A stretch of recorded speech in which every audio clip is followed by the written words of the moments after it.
प्रश्नमाला 10 के D question number 4 बनाएंगे आज। देखिए क्वेश्चन नंबर 4 में क्या कहता है।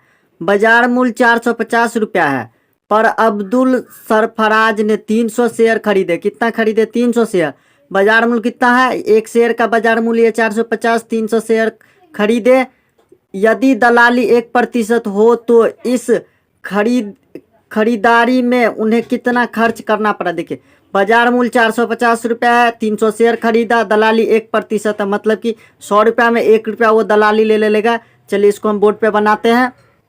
देखिए क्वेश्चन नंबर 4 में क्या लिखे है। एक शेयर का बाजार मूल्य कितना है?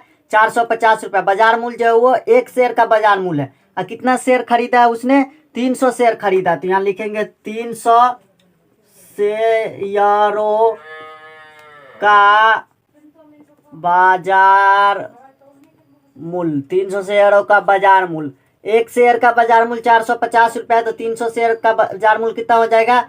450 गुने ये 300 गुने 300 गुना करेंगे, इसका गुना करेंगे ना। देखिए 1 0 2 0 3 0 हटा दिए हैं तो क्या बचा? 45 गुने 3। देखिए 45 के 5 के 3 से गुना करेंगे तो 3 पंचे 15 के 5 हाथ में 1 हो जाएगा। 4 को 3 से गुना करेंगे तो 4 तिया 12, 1 हासिल इसका 13। कितना हो गया? 35। 1 2 3 0, यहाँ 3 0 बैठा देंगे, 3 0। तब कितना हो गया? 1,35,000। ये हो गया कितना? 300 शेयरों का बाजार मूल्य कितना हो गया? 1,35,000 हो गया। अब देखिए दलाली, यहाँ पे देखिए दलाली कितना है? 1% है। तो 1% है, ये 1% है। मतलब क्या हुआ? देखिए इसका मतलब हुआ 100 रुपया में 1 रुपया दलाली ले लेगा। तो यहाँ लिखेंगे दलाली 1% मतलब तो 100 रुपया में 1 रुपया दलाली मिलेगा। तो यहाँ लिखेंगे 100 रुपया में 1 रुपया दलाली मिलेगा। ये कैसे 1 रुपया मिलेगा बताते हैं। 100 रुपया में 1 रुपया, 1% है ना। देखिए 100 का 1%, 100 गुने 1% मतलब 1/100। तो ये देखिए 100 से 100 कट जाएगा तो 1 रुपया होगा ना। तो 100 रुपया में 1% का मतलब हुआ 100 रुपया में 1 रुपया 2% रहता है, 100 रुपया में 2% होता है। ये समझाने के लिए 1 रुपया कैसे हुआ। 100 रुपया में 1% कितना हो गया? 1 रुपया दलाली मिलेगा। तो हम खरीदे कितना का? ये खरीदे कितना का है? ये कितना खरीदे? 1,35,000 रुपया का खरीदे ना। तो 100 रुपया में 1 रुपया दलाली मिलेगा। तो हम 1 रुपया में पहले 1 रुपया का निकालेंगे। तो 1 रुपया में कितना मिलेगा? एक ये जो है 100 बट्टा में आ जाएगा, 100 रुपया दलाली मिलेगा। ये लकीर का मतलब जो ऊपर में लिखा है वही नीचे में लिखा है। अब देखिए क्या करेंगे इसको। एक शेयर का निकल गया, 1/100 हमें कितना शेयर का निकालना है? यहाँ पे निकाला है 1,35,000 रुपये। 100 रुपया में 1 रुपया हो गया, 1 रुपया में इतना हो गया। तो 1,35,000 में निकालना। तो यहाँ लिखेंगे 1,35,000। 35,000 शेयर में कितना हो जाएगा? 1/100 गुने ये 35, 1,35,000, 1,35,000। अब देखिए 2 0 से 2 0 काट दिए, माफ कीजिएगा 3 0 कट गया। 2 0 से 2 0 काट दिए हैं तो क्या बचा? 1 गुने 1350। तो ये बराबर हो जाएगा 1350।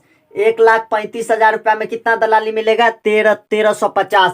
100 रुपया में 1 रुपया दलाली मिला तो 1 रुपया में 1/100, ये जो 100 भाग में आ गया। उसी तरीका से 1,35,000 रुपया में 1/100 गुने ये जो 1 लाख गुने 1,35,000 हो गया। तो 2 0 से 2 0 काट दिया तो 1350 रुपया क्या हो गया? ये दलाली हो गया। अभी कुल प्रश्न में कहता है कुल खर्चा निकालने के लिए। तो देखिए कुल खर्चा लिखेंगे। कुल खर्चा कितना हुआ उसको देखिए।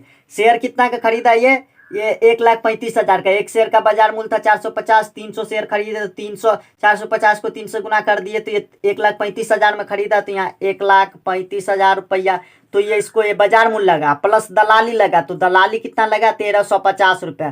तो 1,385 रुपया। आप दोनों को जोड़ देंगे तो कुल खर्चा निकल जाएगा। देखिए 0 और 0 को जोड़ेंगे तो ये 0 होगा, जोड़ रहे हैं। 5 और 0 को जोड़ेंगे तो ये 5 होगा। फिर 3 और 0 को जोड़ेंगे तो ये 3 होगा। फिर 1 और 5 को जोड़ेंगे तो ये 6 होगा।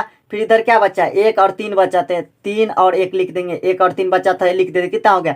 1 दहाई से 1 1000 10,000 लाख, 1,36,350 रुपया। ये हो गया, क्या हो गया? कुल खर्चा हो गया 1,36,350 रुपया। यही हमसे पूछ रहा था, ये इसका आंसर हो गया। क्वेश्चन नंबर 5 देखिए क्या लिखा है। श्री देवकांत झा ने 22,000 रुपया खर्च किए और 2,000 शेयर खरीदे। देखिए 22,000 रुपया में कितना शेयर खरीदे? 2,000 रुपया, 2,000 शेयर खरीदे, जिसमें से प्रत्येक शेयर का अंकित मूल्य 10 रुपया। अंकित मूल्य मतलब ये जो बेचेगा कितना में? ये 10 रुपया है। है शेयर का बाजार मूल्य कितने कितने अधिमूल्य पर है।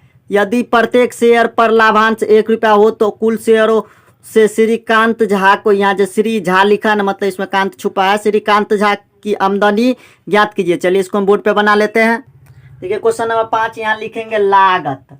लागत लिखेंगे, लागत कितना है, लागत मतलब कितना पैसा लगाई है, 22,000 रुपया का खरीदा है ना शेयर, 22,000 का खरीदा है। कितना शेयर खरीदा है, यहाँ लिखेंगे शेयर की संख्या, शेयर की संख्या,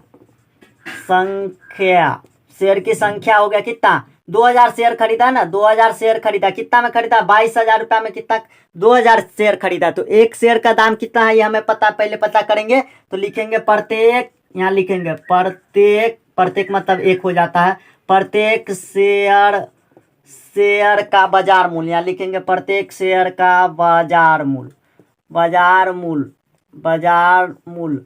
प्रश्न में जो 10 दिया वो अंकित मूल्य है, हमें बाजार मूल्य। तो देखिए जितना जितना का खरीदेंगे उतना, अब बट्टा ये 22,000 हो जाएगा। 22,000 का खरीदे ना, लागत 22,000, जितना को खरीदेंगे उतना, और जितना शेयर खरीदेंगे उतना, बट्टा में उतना दे देंगे। देखिए 22,000 का खरीदे तो 22,000, और कितना शेयर खरीदे 2,000, तो बट्टा में दे देंगे और काटेंगे तो एक शेयर का दाम कितना है वो पता चल जाएगा। देखिए 3 जीरो से 3 जीरो काट दिए, ऊपर में 22 बचा और नीचे में 2 बचा, 2 1 2 और 22 को काटेंगे तो 11 मरतबे। देखिए 2 1 2 11 दूनी 22, तो 11 मरतबे काटे तो यहाँ बराबर में क्या हो जाएगा, 11 रुपया हो जाएगा। ये क्या हो गया, प्रत्येक शेयर का दाम, मतलब प्रत्येक शेयर का बाजार मूल्य कितना हो गया, 11 रुपया। और प्रश्न में अंकित मूल्य कितना दिया, 10 रुपया। अधिमूल्य पूछ रहा था, यहाँ लिखेंगे अधिमूल्य, अधिमूल्य, अधिमूल्य बराबर लिखेंगे। देखिए अधिमूल्य मतलब बाजार, एक शेयर का दाम कितना निकाले हम, 11 रुपया, तो 11 रुपया माइनस बाजार मूल्य कितना है, 10 रुपया। प्रत्येक शेयर का अंकित मूल्य मतलब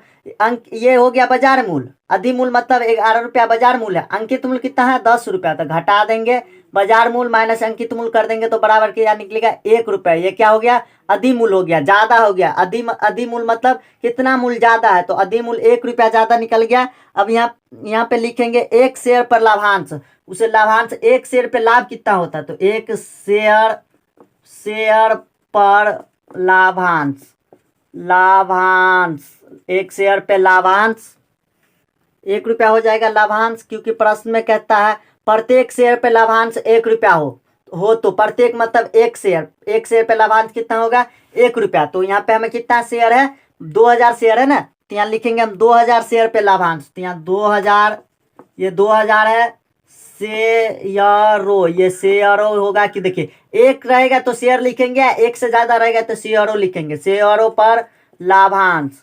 लाभांश 2,000 शेयरों पे लाभांश मतलब क्या हो जाएगा, एक 2,000 शेयरों पे लाभांश मतलब 2,000, अबट्टा में ये 1, तो 2,000 अबट्टा में ये 1 हो जाएगा, तो 1 हो गया। अब इसको 1 बट्टा में नहीं लिखा जाता था, कितना हो गया, 2,000 शेयरों पे लाभांश कितना हो गया, 2,000। हमें कितना शेयर, 2,000 शेयरों पे लाभांश कितना है, 2,000।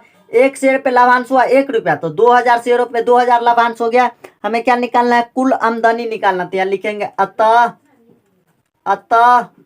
यहाँ लिखेंगे कुल आमदनी, कुल आमदनी कितना हो जाएगा, ये 2,000 रुपया हो जाएगा, 2,000 रुपया। देखिए एक शेयर पे उसे लाभांश हुआ 1 रुपया, तो 2,000 शेयरों पे लाभांश हो गया 2,000 रुपया, तो यही हो गया इसका कुल आमदनी। प्रश्न में यही पूछ रहा था कुल आमदनी कितना होगा, तो 2,000 हो गया, ये इसका आंसर हो गया। अगर आपको हमारा ये वीडियो अच्छा लगा हो तो वीडियो को लाइक कर दीजिए और चैनल को सब्सक्राइब कर दीजिए। मिलते हैं नेक्स्ट वीडियो में।